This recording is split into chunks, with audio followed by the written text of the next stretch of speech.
Hey guys, I'm recording at a very weird time of day right now, so that's why I look all glowy. Or maybe it's just my skincare. You can check out that video here.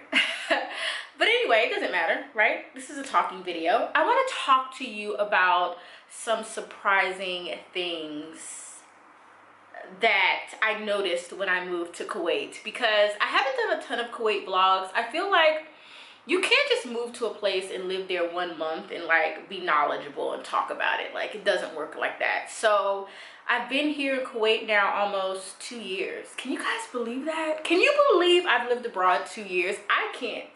So I want to talk to you in this video about some things that surprised me about moving to Kuwait, and I think you'll find them interesting too. So let's get right into it. So the first thing is there's a perfume culture here. I don't know what it stems from. I don't know where it came from. I'm not knowledgeable about that, but there is a love for perfume here.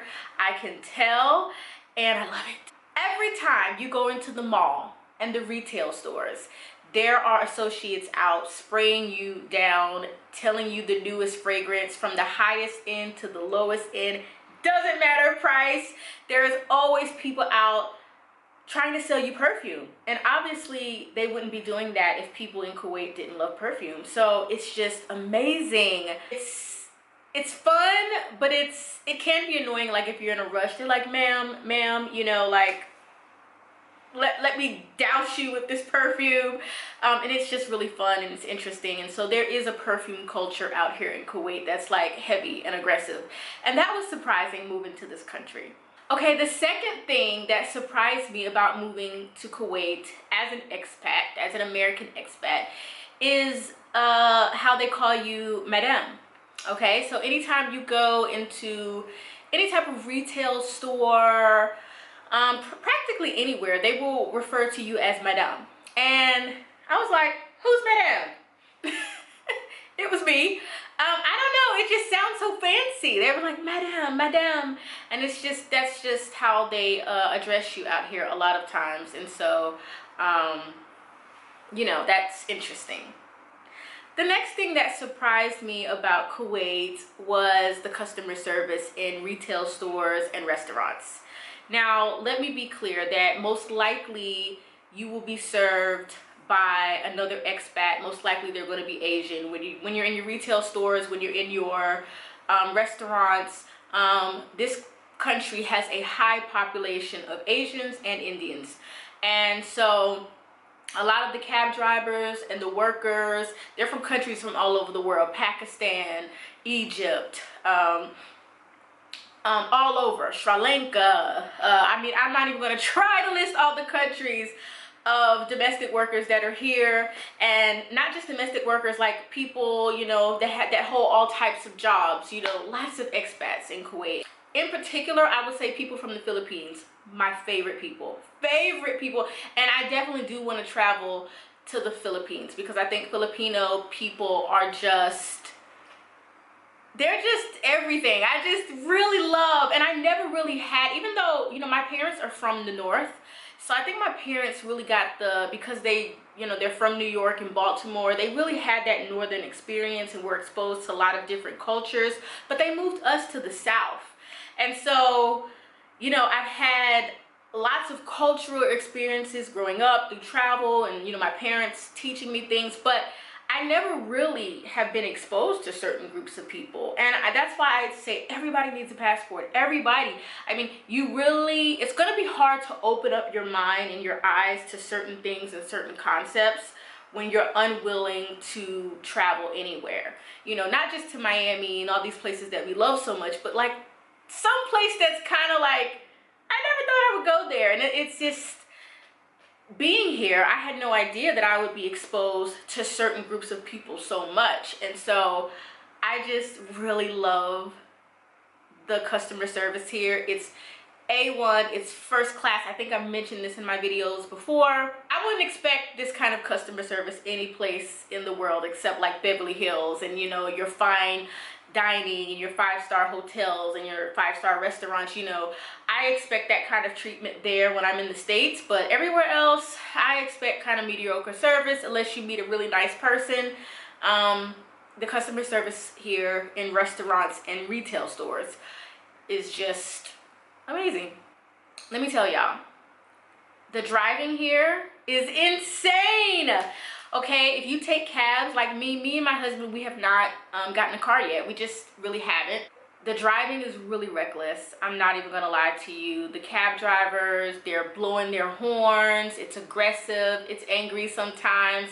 No one really gets hurt most of the time. And honestly, I haven't seen a lot of accidents here, but I do find people are on their phone, you know, when they're driving. It's like, driving here is like, it seems pretty dangerous. And there are accidents, but like I said, I haven't been in an accident, thank you, Father, and I haven't had any, you know, crazy experience in a car. But yeah, the driving is crazy. Often I pray while I'm in the backseat of a taxi or car service because it's crazy.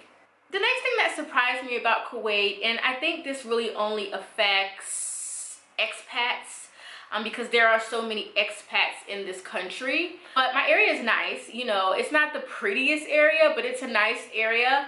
I feel safe, you know, it's a nice neighborhood. I've never had a problem here in the 2 years I've been here, but there are no sidewalks. And so I don't know, I know my husband did some work outside of our, you know, outside of our little community, out of our neighborhood, and he said there were sidewalks where he went. But definitely in the expat areas where there's a high concentration of people from different countries, I noticed that there are no sidewalks, so it's really hard to walk to the store.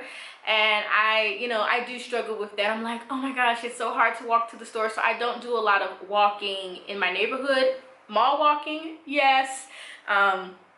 We walk the track sometimes, but yeah, there are no sidewalks. This really surprised me when I went into the grocery store.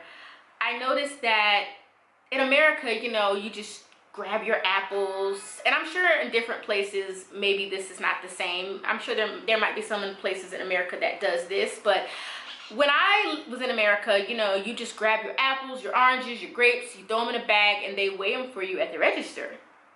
Here, it's not like that.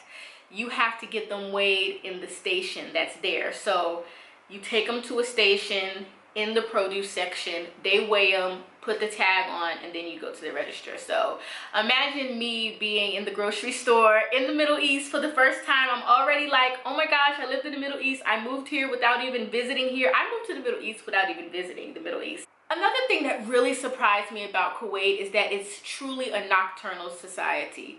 You know, I've been to New York numerous times. I know that's a city that never sleeps. I remember one time going to New York for an event and I was hungry. And I told my mom, I said, I'm gonna go get a pizza or something. And it must have been like 12 a.m. I'm surprised she let me do it. But it was like 12 a.m. and I'm just walking the streets. And I'm sure in different boroughs, hold on, you guys. Okay, different sun situation right now. I had to stop the video really quickly because my best friend called me, and because there's a time difference between here in Kuwait and the States, I always stop what I'm doing whenever my friends call or whenever a family member calls. So now let's get back into the video. The last thing I was talking about, because I have a list over here, is the nocturnal nature of Kuwait.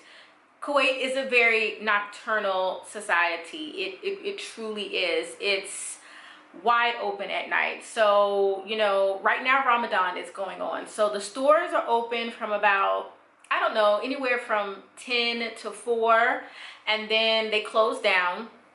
And then at 6:30, usually when the sun goes down, that's when the fast breaks and the restaurants begin to open.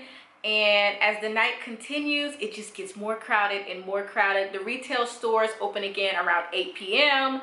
and it just gets more crowded and more crowded, and it's just people everywhere. So we're out, you know, doing shisha, having coffee, eating great foods. And in America, shisha is called hookah. So yeah, hookah is big out here, and it's just so much fun to hang out with friends, have coffees. We enjoy it here. There are some challenges though from time to time, which I talk about sometimes on my Instagram, and you know, there's always going to be a challenge when you live abroad. But these are the surprising things that, you know, kind of shocked me when I moved to Kuwait. So I hope you enjoyed this video. If you live abroad and you were surprised by anything, let me know below. I would love to hear your experiences of living abroad and what surprised you or shocked you about moving to a new country and immersing yourself in a new culture. And I will see you guys in my next video. Bye.